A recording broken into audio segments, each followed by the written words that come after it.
ముక్కోటి తీర్థాలకు నిలవైన దివ్య తరంగిణి స్వామి పుష్కరిణి. కలియుగ వైకుంఠమైన తిరుమలలో నిలవైన కోనేరునే శ్రీవారి పుష్కరిణిగా పిలుస్తారు. స్వామి పుష్కరిణిని దర్శించినా, తీర్థాన్ని సేవించినా, స్నానమాచరించినా, స్మరించినా సమస్త పాపాలు నశించి సర్వసుఖాలు చేకూరుతాయని పురాణాలు పేర్కొంటున్నాయి.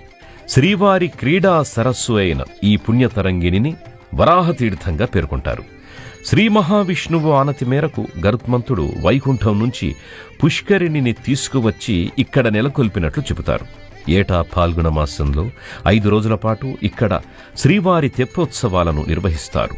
అలాగే బ్రహ్మోత్సవాలు, రథసప్తమి, అనంత పద్మనాభస్వామి వ్రతం పర్వదినాల్లో శ్రీవారి కోనేటిలో చక్రస్నానం జరపడం ఆనవాయితీ. ఈసారి మీ తిరుమల యాత్రలో ఈ పుష్కరిణిలో పుణ్యస్నానం చేసి స్వామివారిని దర్శించుకోండి.